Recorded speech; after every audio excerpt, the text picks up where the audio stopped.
ಮಳೆ ಅಬ್ಬರದ ಜೊತೆಗೆ ಗುಡ್ಡ ಕುಸಿತದಿಂದಾಗಿ ಕೇರಳದ ವಯನಾಡು ಸೂತಕದ ಮನೆಯಂತಾಗಿದೆ. ನೂರಾರು ಜನರು ಜೀವ ಬಿಟ್ಟಿದ್ರೆ ಸಾವಿರಾರು ಜನರು ಕಣ್ಮರೆಯಾಗಿದ್ದಾರೆ. ಮಲಗಿದ್ದಲೇ ಹಲವರು ಕೊನೆಯುಸಿರೆಳೆದಿದ್ದು ಮರಣ ಮೃದಂಗದ ದೃಶ್ಯಗಳು ಘೋರವಾಗಿದೆ. ಇದೆಲ್ಲವನ್ನ ನೋಡೋಣ ದೇವರ ನಾಡಲ್ಲಿ ನರಕ ನ್ಯೂಸ್ ಟಾಪ್ 9ನಲ್ಲಿ.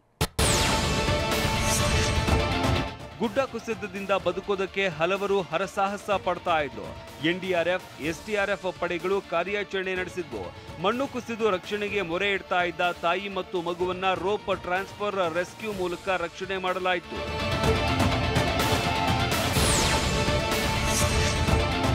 ಇದು ಮತ್ತಷ್ಟು ಘೋರ.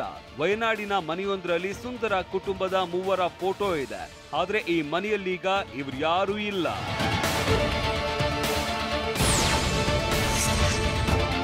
ವಯನಾಡಿನಲ್ಲಿ ಗುಡ್ಡ ಕುಸಿತದಿಂದ ಹಲವಾರು ಮಂದಿ ಕಣ್ಮರೆಯಾಗಿದ್ದಾರೆ. ಒಂದು ಲೆಕ್ಕದ ಪ್ರಕಾರ ಈವರೆಗೂ ಸುಮಾರು 800ಕ್ಕೂ ಹೆಚ್ಚು ಜನ ಮಣ್ಣಿನ ಅಡಿಯಲ್ಲಿ ಸಿಲುಕಿದ್ದಾರೆ ಎನ್ನಲಾಗಿದೆ.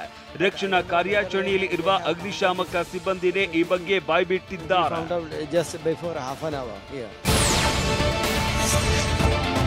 ವಯನಾಡು ಭೂಕುಸಿತದಲ್ಲಿ ಸಿಲುಕಿ ನೂರಾರು ಜನರು ವಿಲವಿಲ ಅಂತ ಒದ್ದಾಡ್ತಾ ಇದ್ದಾರೆ. ಇದರ ಮಧ್ಯೆ ಅಖಾಡಕ್ಕೆ ಧುಮುಕಿ ರಕ್ಷಣಾ ಕಾರ್ಯದಲ್ಲಿ ತೊಡಗಿರುವ ಭಾರತೀಯ ಸೇನೆ ಈವರೆಗೂ ಸುಮಾರು 150ಕ್ಕೂ ಹೆಚ್ಚು ಜನರನ್ನ ರಕ್ಷಿಸಿದೆ. ಹಲವರನ್ನ ಹೆಲಿಕಾಪ್ಟರ್ ಮೂಲಕ ರಕ್ಷಿಸಲಾಗಿದೆ.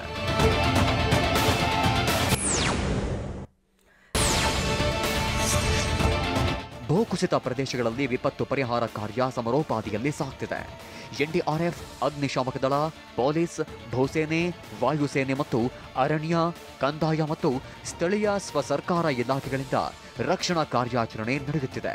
ಸರ್ಕಾರಿ ಸಂಸ್ಥೆಗಳ ಜೊತೆಗೆ ಸ್ವಯಂ ಸೇವಕರು ಮತ್ತು ಸ್ಥಳೀಯ ನಿವಾಸಿಗಳು ರಕ್ಷಣಾ ಕಾರ್ಯಾಚರಣೆಯಲ್ಲಿ ಕೈ ಜೋಡಿಸಿದ್ದಾರೆ.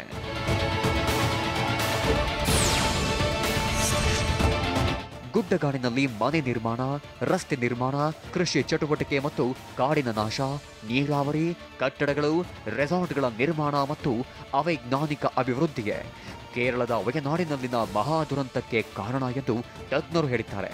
ಇಳಿಜಾರುಗಳನ್ನು ದುರ್ಬಲಗೊಳಿಸಿದ್ದು ಘೋರ ಭೂಕುಸಿತಕ್ಕೆ ಕಾರಣವಾಗಿದೆ.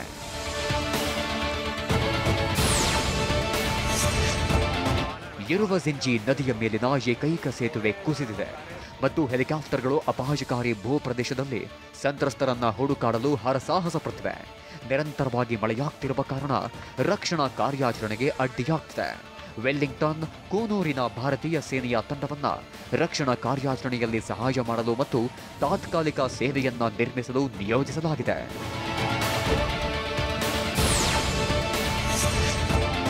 ಕರಮಂತೋಡು ನದಿಯ ಬಾಣಾಸುರ ಸಾಗರ ಅಣೆಕಟ್ಟಿನ ಶಟರ್ ಅನ್ನ ತೆರೆಯಲಾಗಿದ್ದು ಕೆಳಭಾಗ ಮತ್ತು ತಗ್ಗು ಪ್ರದೇಶಗಳಲ್ಲಿ ವಾಸಿಸುವವರಿಗೆ ಎಚ್ಚರಿಕೆ ನೀಡಲಾಗಿದೆ.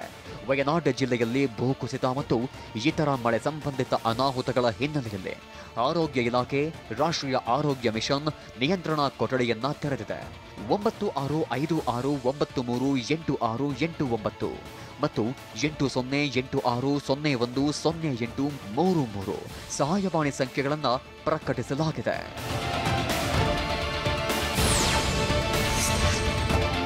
ವಯನಾಡಿನಲ್ಲಿ ಭಾರೀ ಮಳೆಯಿಂದ ಉಂಟಾದ ಪ್ರವಾಹದಿಂದಾಗಿ ಚುರಲಮಲದಿಂದ ಮುಂಡಕೈಗೆ ಸಂಪರ್ಕ ಕಲ್ಪಿಸುವ ಸೇತುವೆ ಕೊಚ್ಚಿ ಹೋಗಿದೆ. ಮುಂಡಕೈ ಸಂಪರ್ಕ ಕಳೆದುಕೊಂಡಿದೆ. ಗುಡ್ಡ ಕುಸಿತದ ನಂತರ ಸುರಿದ ಭಾರೀ ಮಳೆಯಿಂದಾಗಿ ಈ ಪರಿಸ್ಥಿತಿ ಉಂಟಾಗಿದೆ ಎನ್ನಲಾಗಿದೆ. ಇನ್ನು 8 ಜಿಲ್ಲೆಗಳಲ್ಲಿ ಭಾರೀ ಮಳೆಯಾಗುವ ಮುನ್ಸೂಚನೆ ನೀಡಲಾಗಿದ್ದು ರೆಡ್ ಅಲರ್ಟ್ ಘೋಷಿಸಲಾಗಿದೆ.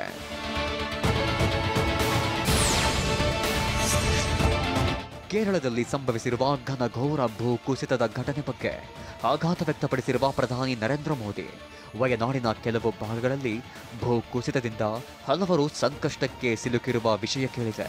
ಕುಟುಂಬಸ್ಥರು ತಮ್ಮವರನ್ನ ಕಳೆದುಕೊಂಡವರಿಗೆ ನನ್ನ ಸಂತಾಪಗಳು.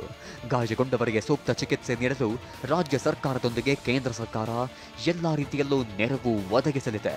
ಕೇಂದ್ರದಿಂದ ಸಾಧ್ಯವಿರುವ ಎಲ್ಲ ಸಹಾಯವನ್ನ ಒದಗಿಸುತ್ತೇನೆ ಎಂದಿದ್ದಾರೆ.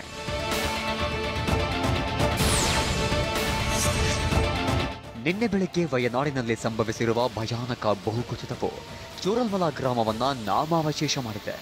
ಕೇರಳದ ವಯನಾಡಿನಲ್ಲಿ ಭೂಕುಸಿತ ಸಂಭವಿಸಿರುವ ಸ್ಥಳಕ್ಕೆ ಇಂದು ಲೋಕಸಭೆ ವಿಪಕ್ಷ ನಾಯಕ ರಾಹುಲ್ ಗಾಂಧಿ ಹಾಗೂ ಎಐಸಿಸಿ ಪ್ರಧಾನ ಕಾರ್ಯದರ್ಶಿ ಪ್ರಿಯಾಂಕಾ ಗಾಂಧಿ ಭೇಟಿ ನೀಡಲಿದ್ದಾರೆ ಎನ್ನಲಾಗಿತ್ತು. ಆದರೆ ಅನಿವಾರ್ಯ ಕಾರಣಗಳಿಂದ ವಯನಾಡು ಭೇಟಿಯನ್ನ ಮುಂದೂಡಲಾಗಿದೆ.